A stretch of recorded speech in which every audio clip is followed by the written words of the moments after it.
Oliver? His name was Oliver. I know Oliver, playing his 5-color shadow deck. Nice foils in that deck. Yeah, he's dedicated to the cause, but Campbell got me to victory in that match. Nice. So here we go. It appears that Josh Layton is mulling to 6. He doesn't appear to be happy with his 6. Yeah, unfortunate on the draw and mulling to 6. Will keep, though. How many lands am I seeing here? Am I seeing 3 lands? Probably way too many. Probably way too many. If he's that displeased already. Okay. Here we go. What's the turn 1 play? Looks like it's Goblin Guide. I mean, that's a good one. Yeah. Trigger. Goblin Guide into a turn 1 fetch is a little interesting. You give them like a half a scry. We'll see what it reveals. Free land. Free land. Happy about it. Take the 2. What do we have in terms of removal out of the Abzan deck in the main board? Nothing. Not even Path to Exile.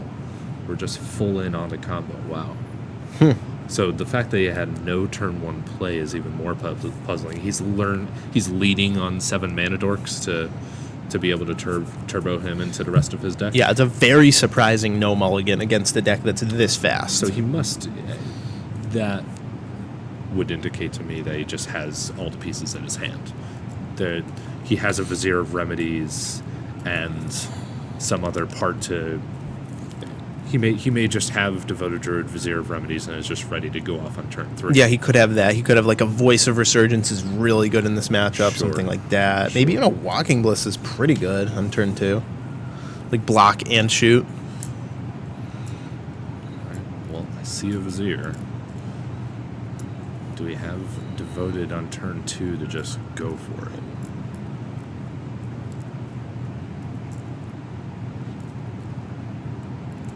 Don't be afraid, friend.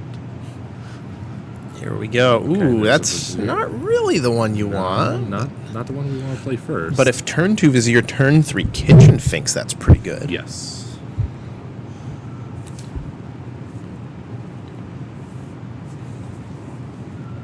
And maybe we do have a little bit of time to play with that because the only instant speed interaction is the Lightning Bolts. And plus, we don't know if Michael is familiar with the archetype. We don't know if he's familiar with the 8 whack. It's true. He would list. have never played against Josh Layton. He got his loss early. Right.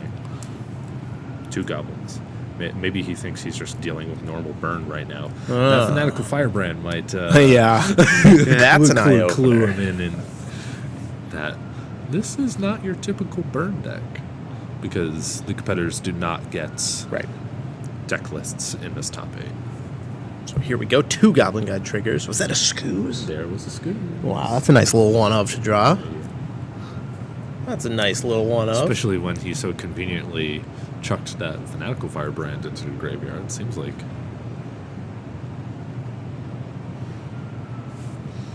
So we will get contact with our table judge and get these life totals correct for you.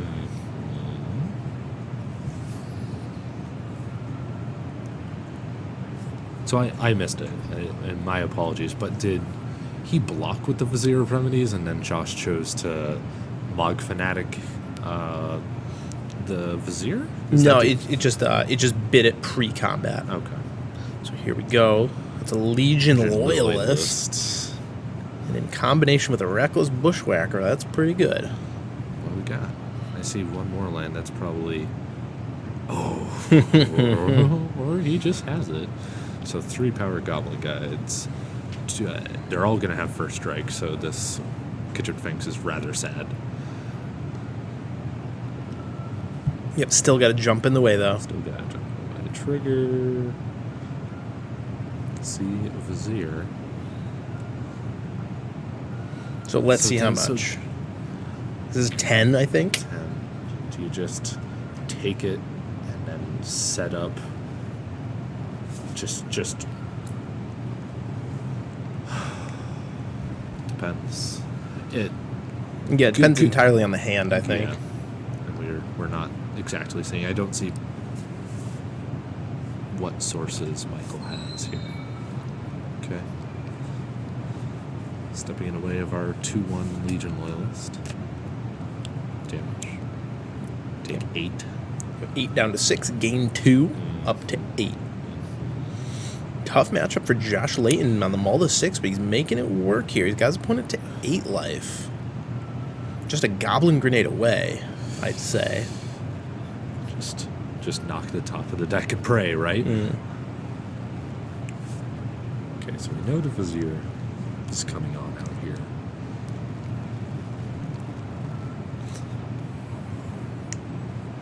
What do we have to work with, Michael?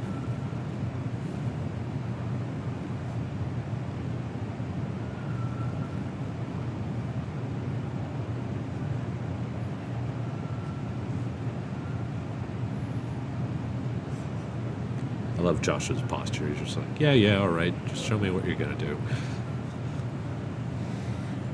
Really unfortunate for him that he's drawn 4 lands this game. You play 18 Mountain in your deck to not draw that many lands. Yeah, 3 is the maximum. It's the old burn paradox. If you could tell me that you were only going to draw 3 lands in a tournament with burn the whole weekend, You probably win. Sign me up. Yeah, you probably win. I wonder if Josh should have some number of fetch lands in his deck just to thin. It's like pretty marginal. Right. Thinning is not that good, but in a deck like this, it can mean winning and losing. And you're not really all that worried about the life loss. You're just hoping to get him dead before it matters, right? Yeah, absolutely. I would be interested. Wow. Okay. This better be a damn good play for that. Coco. Safi Eric's Doter. Okay. Duskwatch Recruiter. I don't think that's going to be good enough. Well, I think so. I mean, he has 3 blockers, right? They will all get first strike and trample. So the Goblin Guides will be unblockable, basically. Right. Not unblockable, unkillable in combat. Yeah, I don't think this is a winning line for Michael. But that said, something like block, the 2/1/1s, Kitchen Finks jumps for the Goblin Guide, Safi brings back the Finks. That's pretty good. Yeah. Josh would just love to draw So we've got a suicide a kill spell. block here, right? Well, it's a spell. It's a Mog Fanatic. Oh, that's pretty good, actually.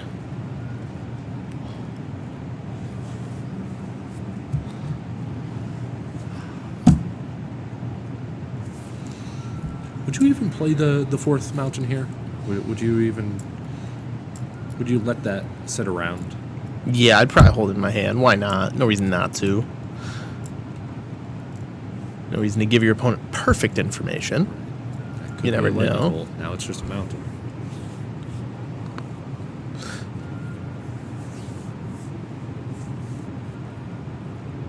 So now, when Josh plays out his Mog Fanatic, he puts Michael Goldenberg into a strange situation, right? Because if he sacks the Safi Eric's daughter targeting the Kitchen Finks, then we have something to work with. The timing matters here. He's sacking it immediately. This is just straight up unfamiliarity with Mike Goldenberg's deck here. Just getting to put it back into play for free. Now it's back online. But he still has that first strike with Legion Loyalists and the Battalion Trigger. He's still going to have to block just to prevent himself from dying. 2, 4, 5. Does Schwacker just have 1 power or 2 power by himself? 1 power. 1 power. So, I mean, Josh Layton can get his opponent to 5 here with an attack, which might be the best he's going to get, considering he has Goblin Grenades in his deck, because after this turn, it is not looking good for him. Diminishing returns. Yeah. Sure. That Mog Fanatic is costly.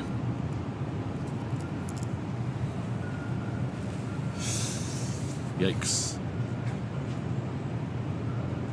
And now I think we know that Michael has another Vizier of Remedies in his hand, so he just gets to set up infinite blocks with Kitchen Finks for as long as is humanly possible. Yeah, Scavenging Ooze can also come out, threatening to gain 2 life here, which is pretty good. Make a 4/4 blocker. Gonna be very quickly out of reach for Josh Layton here. He might get one more draw phase to potentially draw a Reckless Bushwhacker. Or like back-to-back devastating summons Reckless Bushwhacker. That'd be pretty good. Walking. Yeah, that one's all right. Just take the Loyalist and the Bushwhacker off the board and be perfectly fine with your 2-for-1? Or are we... I wouldn't even be greedy here and try to urge another counter out of this, would you? Well, we'll see what Josh does. What you luckily don't have to react till he declares his attack phase. And here we go. Okay. Yep, I think that's correct. Yeah, he goes with you, for sure.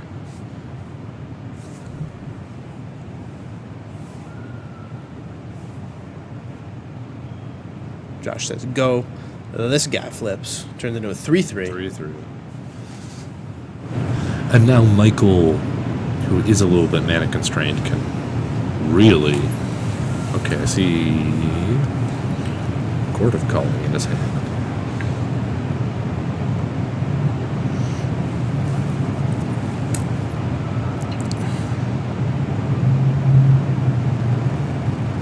Uh-huh. Vizier. Okay.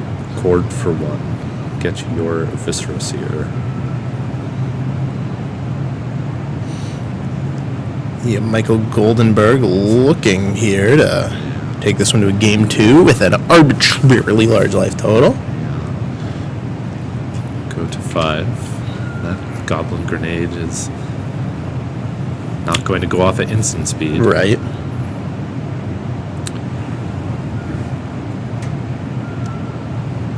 Cord for 1. Josh is like, what's the worst this could be? A Bird of Paradise? No, there's a black creature that's a vampire. Ding. Fries are done. What happens, right? Like, so Michael Goldenberg sacks the Kitchen Finks to Viscera Seer. Yes. What happens if Josh Layton like bolts the Viscera Seer in response? Bolts the Viscera Seer in response? Or the Vizier. Like, we're sad.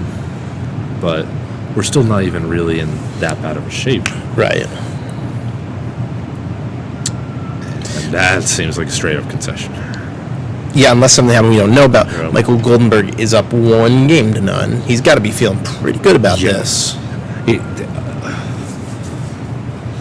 Taking game 1 seems excellent. Yeah, that's here. awesome. It's weird. He like kept a pretty bad hand. Not a bad hand, but a slow hand. It was definitely slow, and I think the inconsistency of Josh's deck just not providing him the most powerful cards in his deck just did it to him. All right, so what are we thinking in terms of sideboarding here? We've got Grafdigger's Cage. We have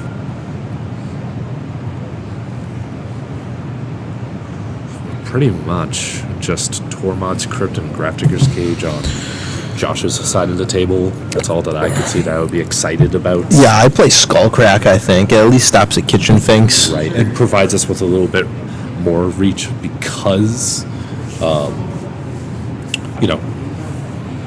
Mike is going to come up the board, and we can't really depend on combat damage to really get us there. I'm thinking we're probably dealing the last 7 or 8 points of damage with burn spells, preferably. Our Goblin Grenade has to come out here. Yeah, I'm thinking so. And then it seems like Michael has a lot of tools here. We've got Knight of Autumn. We've got Scavenging Ooze. We've got an Abrupt Decay. We've got Assassin's Trophies. We've got Path to Exile. It seems like we have a full suite of... He could legit side in almost every card in his sideboard against this 8-wag deck. I mean, yeah, you probably leave the Tireless Tractor. You could probably leave the Remorseful Cleric. Everything else is pretty good. Yeah, even Anafenza just being a 3-mana 4/4. Yeah, absolutely. I think that's one that you could definitely leave off of the table. Is there anything that we're seeing that seems especially poor? I think we can take out the Walking Ballista because we don't need infinite damage. No, it's still a removal spell. Man, that's interesting. Yeah, the problem here is that like almost every card is good in this matchup. If when you're playing Abzan good stuff, you're by rate just better than your opponent. Red deck. Yeah, so you can take like the Renegade Ralliers. You can shave on some collected companies. You can cut Safi Eric's daughter, Court of Calling. Yeah. But other than that, I mean, Eternal Witness probably. Right, we're not playing a long, dragged-out game. Right. You don't need to cord for Witness to get back cord to cord for Duskwatch. No. Yeah, no. Goodness gracious. No. I'm surprised there's not a Revelark in this deck for how fancy he is here. I'll give him credit. He's getting after it. Like, a lot of these decks, I would call trap themselves into playing some forms of interaction. Like, some of these abrupt decays are usually in the main board, and there's 4 path. Yeah. And it's just like, nope, we have 7 mana dorks, and we have a bunch of combo. Yeah, it just doesn't really fit with your game plan. Like, you can side those in, but you have to get your disruption with creatures, I think. Did we see a lot of matches out of Michael? Yeah, we just saw the one. Okay. He just played against the blue-red thing in the ice deck. Okay. I'm interested to see how many Just Guy matches he played today. Yeah.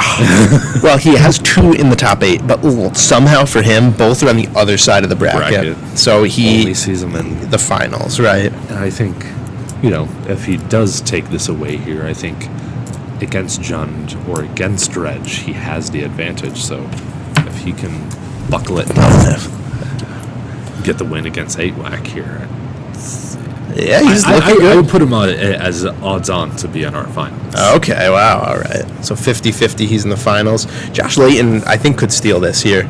I mean, like, even an average draw for him is going to get Mike to, like, under 5, and that's 1 Goblin Grenade away. And, yeah, then he's on the draw. But maybe he has the turn 1 kill spell for the creature, and he goes from there. Fanatical, not Bolt Your Bird, but Fanatical Firebrand. Feels way less bad. Yeah.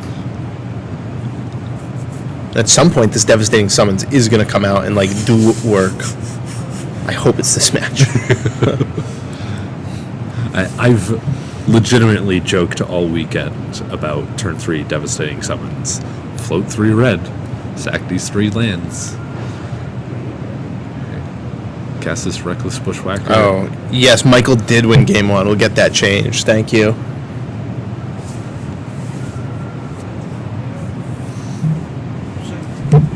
Mike won game 1.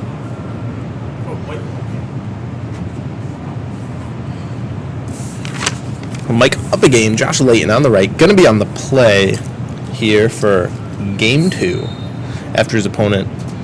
Yeah, Mike's a guy who's going to sideboard for a while. He's going to shuffle for a while. He's going to get his camera time here. The pace of top 8, tends to be a little bit more relaxed. You've just played 8 rounds of Magic. Like, let's sit back, take a breather, make sure that we're playing through, going through our progressions correctly here, right? It's true. Everyone slows down in top 8. Because a mistake costs you so much more. If you make a mistake in round 1, you can tell yourself, well, I probably wasn't going to top 8 anyway. Our tournament, I don't know how the top 8 proceeded for splits or how they divided the top 8 prizes, but let's say for a moment that the tournament organizer Tom Shea, owner of TJ Collectibles, says, you know what, sorry guys, I wrote up these checks for the top 8, can't split, and everything slows down so quickly, right? You're actually playing for a lot of money. Yeah, the difference between 5th place and 1st place is 300 versus 3,000. It's a 10x jump if you can just win 3 matches. So if these players are a little bit deliberate, you can forgive them for that. Ooh. I think these are quite possibly the best turn 1 plays for both decks. Definitely. Bird is the best mana creature, and Foundry Suite Denizen, 1 for a 1/1 gets +1/+0 whenever a red creature enters under your side. So it's going to be better than a Goblin Guide most turns, Absolutely. or at least the same as a Goblin Guide. And from turns 2 through 4, which should be the only relevant ones. Maybe we get an attack on turn 5. Oh, let's see. What does Josh's turn 2 look like? He would love a Mog Fanatic. 2 mana. Goblin Guide. Goblin Guide. Trigger. Goblin Guide. Okay, that ain't bad. Yeah. That ain't bad. We're yakking for 7 on turn. Trigger. Trigger. Okay. I know that's got a P view. The mismatched Goblin Guides. Well, yeah, it's not the best. Not the best situation. I can't say I haven't done it. I definitely have. Or maybe it's a strategy on the 8-whack players' part to just tilt their opponents off the face of the earth. Who knows? Yeah, I'm going to go and make an educated guess that this 8-whack player, Josh, is pretty new to Modern. And I don't say that insultingly. There's nothing wrong with that at all. Because you got to start somewhere. And a lot of people, when they play, myself included, like haven't played Modern for a while, pick up like a really difficult deck and try and play it and try and do well, and I don't win. So Josh picked a good deck. Get in on the ground floor and beat them down with Goblin. Yeah, exactly. Exactly. And you don't have to do that. You could just play like a combo deck too, a straightforward combo deck. I remember, getting into Modern and everyone was just like, you just got to play Jeskai, man, and like really learn how that goes. And she's like, that was quite possibly the worst decision for me. Right. If you don't know the format, how are you going to control them? And wow, this is threatening. Pretty terrible. Absolutely representing Path to Exile here. He 100% as a Path, because he would have just played the Noble Hierarch if he didn't. So we'll certainly see a Path on the biggest creature this turn. But will it be enough? And do we just have a turn 3 Vizier of Remedies for infinite mana?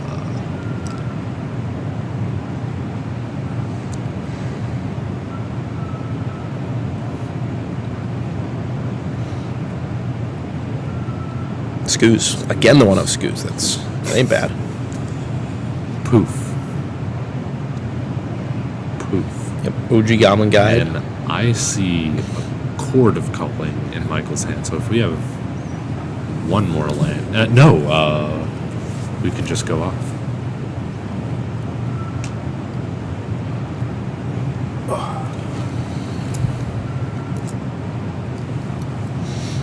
Yep, so another mountain for Josh Layton. Not going to be too useful, but at least it's a mountain he doesn't have to draw. That thinning that we were talking about. But I think this game's over. It is. Does he have the Vizier and the Chord? Does he just have the nuts? The Accelerant, the Kill Spell, and all 3 pieces of his combo? That'd be pretty good.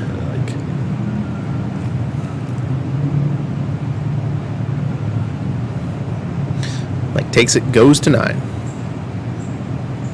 And he says go.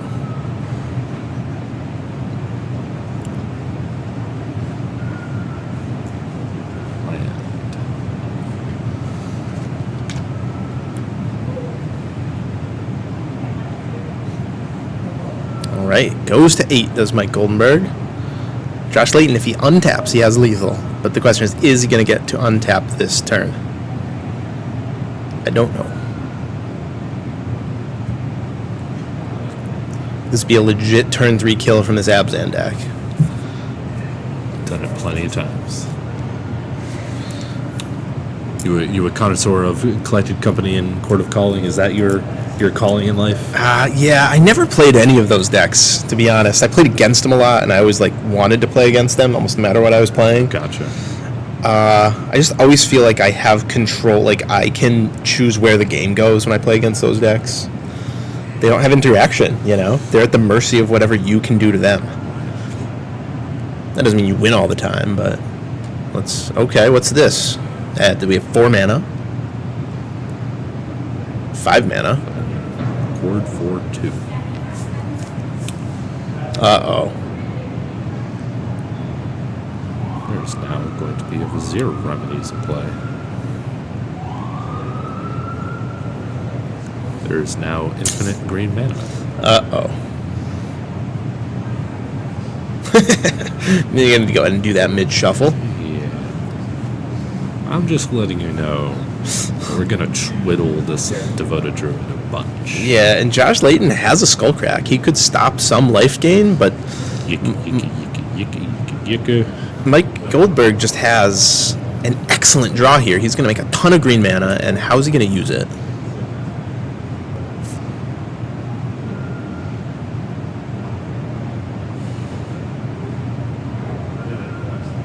Okay. Okay. That's something. Technically, that's something. Knight of Autumn. This is going to be met with a Skullcrack, I think.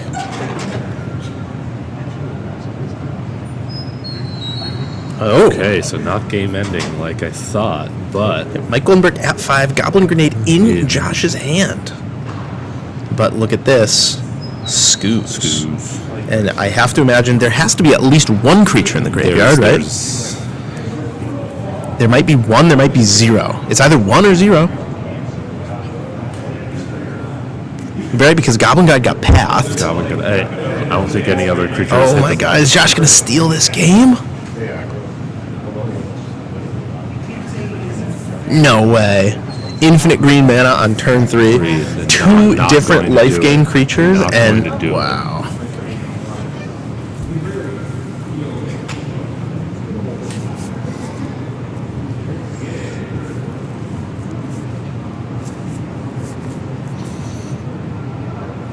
Alright. There's the attack. Cheeky little attack for 1 with Devoted Druid, right? 1 Exalted. Actually, probably should have been an attack for 0. Here we go. Oh, nope, not yet. Nope, not yet. This is the ultimate slow roll. Look at this. Oh, that was awesome. That was awesome. Wow. Just the sequence of those spells was just awesome. And the mana weave to top it off. All right, so Josh Layton forces a game 3 here. Good for him, man. I'm happy to see a competitive match here in the top 8. Absolutely. Wow, so Michael Goldenberg, turn 3, had everything but the Dusk Watcher, the Walking Ballista. You saw how confident I was about it. I thought it was over. Absolutely, you did. I was absolutely incredibly wrong. Willing to cop to it.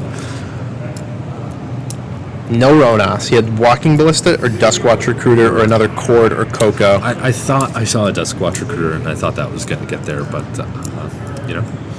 my vision isn't perfect. So these players are going to go back to their boards.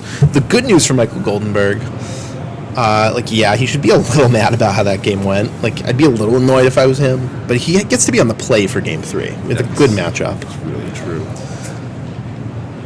How many Night of Autumns have you seen today? A few, actually. We've seen this, probably the 3rd Night of Autumn. Seen some in Humans. I played it today. That card was awesome. Main deck? 2 into board. Wow, okay. What was the best Night of Autumn you saw?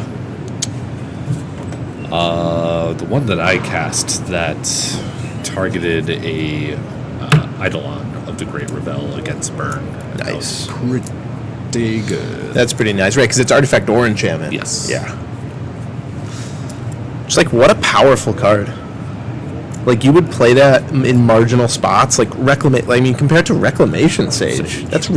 Rec Sage was already a great card. Right. Yeah, there have been plenty of times where you just cast this sad 2/1 for 3, and you're like, yeah, all right, there are just no targets this game.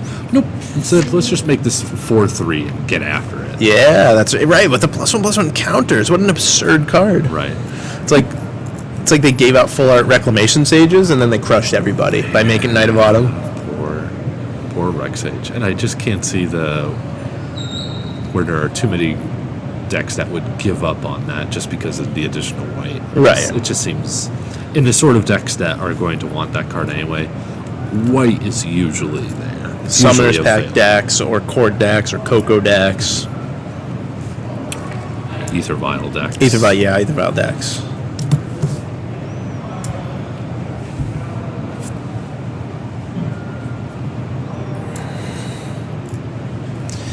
All right, so here we go.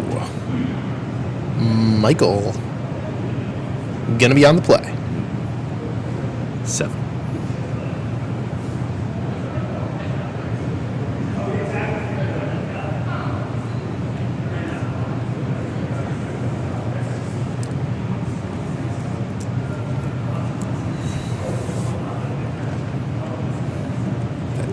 Imagine for basic.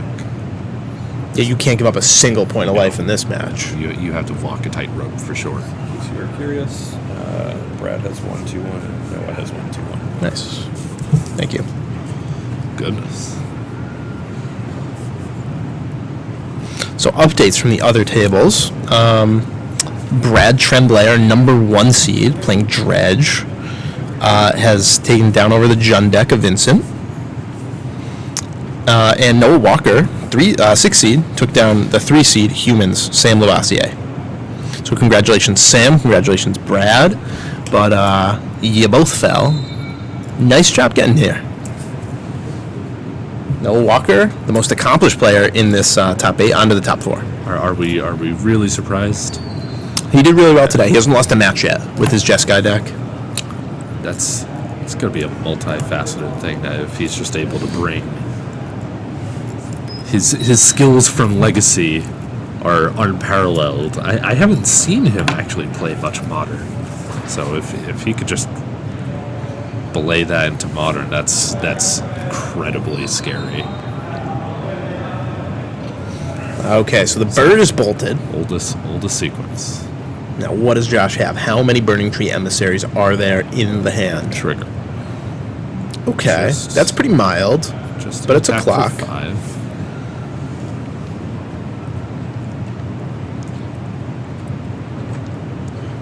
And as is always going to be the case with these fast red decks versus these Coco decks, these Cord decks, if you can stymie the early pressure as the green deck, you're probably going to be advantaged.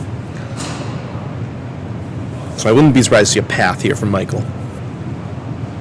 If we could just belay that into, say, a Knight of Autumn next turn and just have a blocker, yeah. We're cooking with gasoline.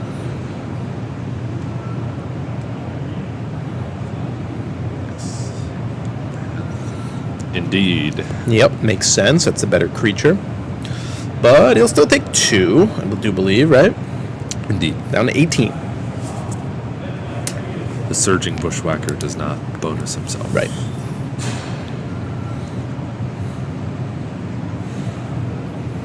I'm sure there have been a lot of judge questions about that today. Wait, which one's pumps himself and Yeah. which one doesn't? One of them does. One of them does, one of them doesn't.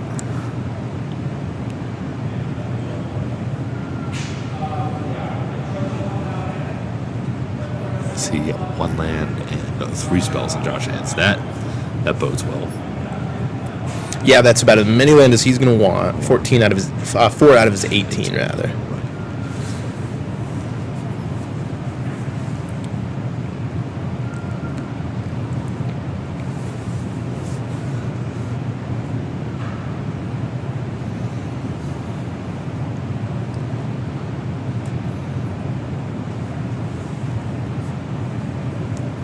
Okay, 3 mana. Here we go. What's he got? Oh, it is a Knight of Autumn. You were right.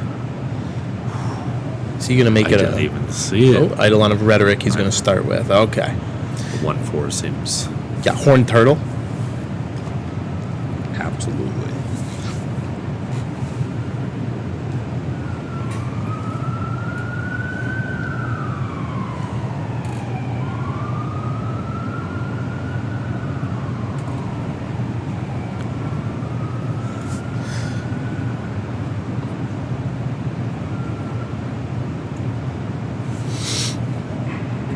So how is Josh going to handle this? I mean, a 1/4 is just going to stop his entire plan. It's so silly to say, but Mike has so many good one-ofs in this matchup. The Skoos, the Ballista, the Eidolon. A few more besides. Anafenza. Even worse stuff's an Anafenza.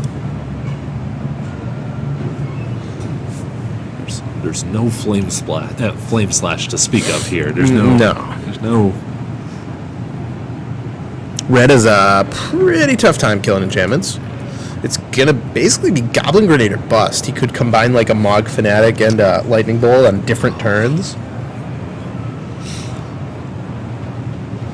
Doesn't that just feel anemic? Yeah, it's terrible.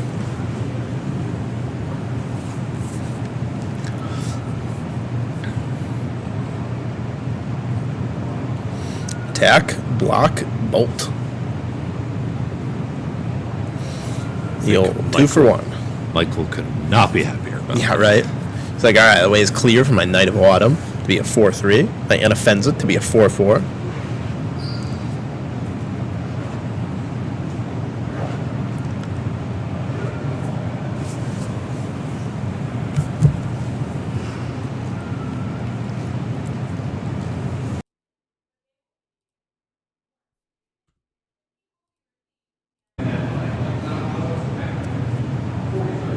Oh boy. Oh boy. Oh jeez. Oh darn. Gonna have to be good.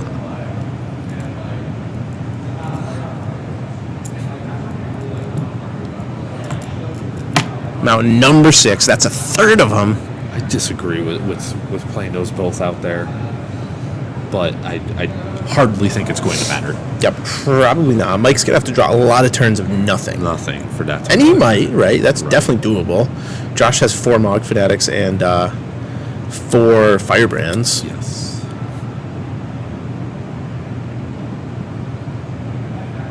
Scusi. Yeah, that's what they call not good for Josh. Just chipping for 2 damage. Pretty sad about that exchange. Yeah. Now, how many goblins are in, and how many? Because we have infinite green mana. So Oh, there's Court of Calling anyway. So this is gonna be over.